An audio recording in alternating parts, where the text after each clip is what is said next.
Hey, it's Chaya, and I'm back with another episode of Naked, the untold truth of the aftermath of living with the big four A's: alcoholism, abuse, anxiety, and ADHD. After a childhood of that, what does adulthood look like?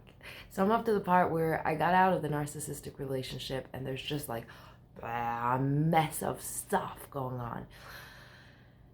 And I want to share with you what happens next. I want to share with you from a different perspective, a perspective of what I needed at that point, and then I'll also share what I got instead, so that this way you know, if you're not the one going through it, you know what to give someone else who is.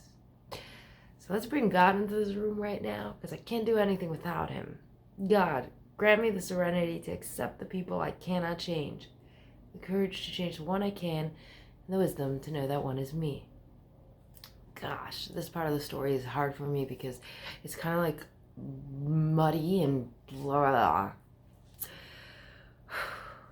What I really needed once I got out was some form of stability, someone who would not walk away. And it's really beautiful because I went to a wedding last night, and actually it's probably to the one and only girl I know that never walked. And she may not have gotten involved in the details or even known the story, but she never walked. And I'm grateful for her and for the many more that I've created, the many more relationships that I've bumped into, the great people who are now in my life who will never leave. That's what I needed more than anything. I needed someone that would say, I'm not going anywhere. And if you have a friend going through it, what I needed most of all was grace and mercy. Mercy for the fact that I'll make plans with you and then cancel without telling you because I freaked out and thought maybe you're doing this and that and the other. And mercy for the fact that I smoke up every single day because the pain is so big. Mercy for the fact that I can't figure it out.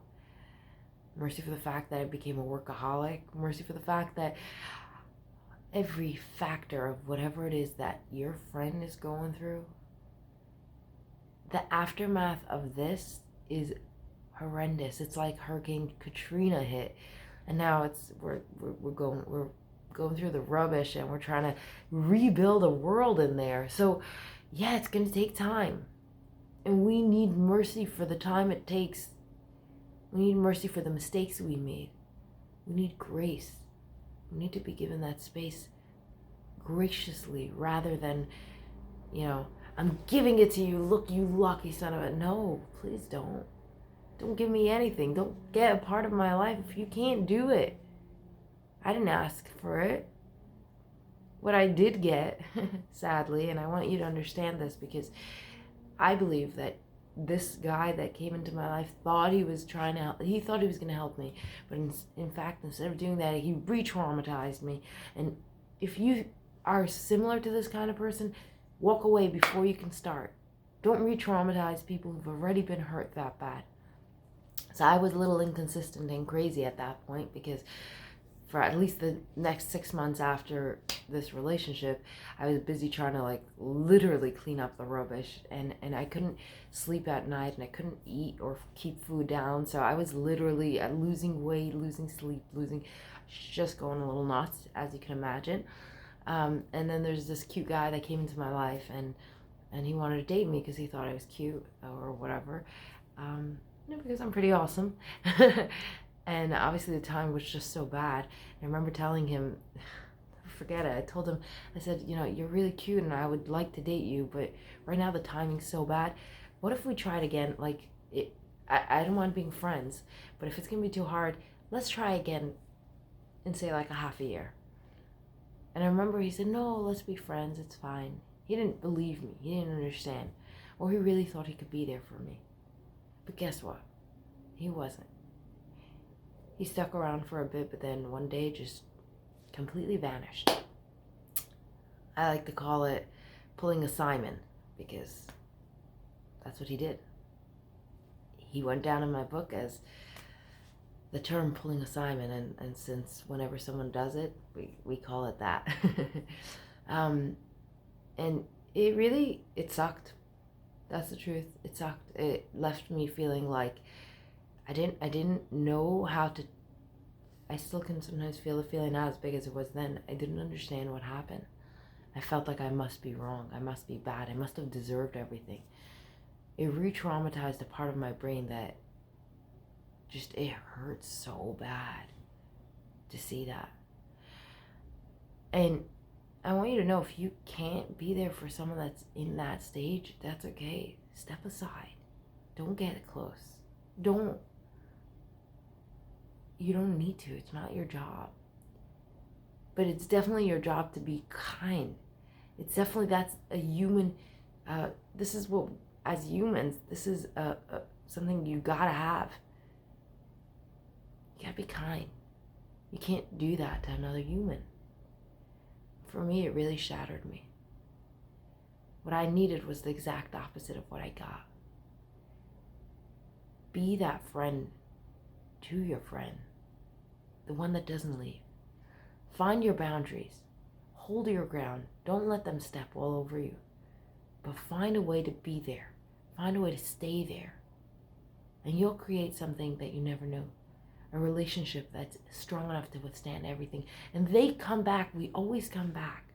Anyone who's been through trauma, that's a survivor, you know that they'll come back. And I did come back.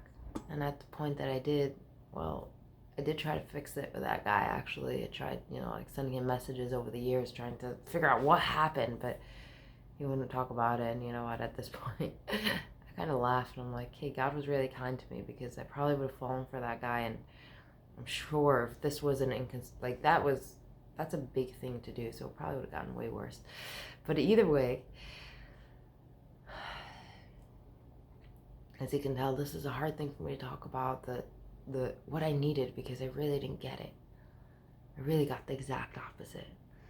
But what I needed most of all was that rock. And most of all, more than that, the faith. Faith that I would make it through. Faith that there would be a time where I would come to a place where I'm safe and I feel comfortable. That's what I needed more than anything. That faith. Because I didn't have it at that point. So if you have a friend that's going through something, whether it's a big trauma, whether it's a big abusive situation, or you just feel that they're off, give them some grace, easily and comfortably, and have faith in them that they'll return when they're ready. And you do that, and your relationships will go to the next level. Your friends will depend on you, and you'll feel better. You'll have connections you've never had before.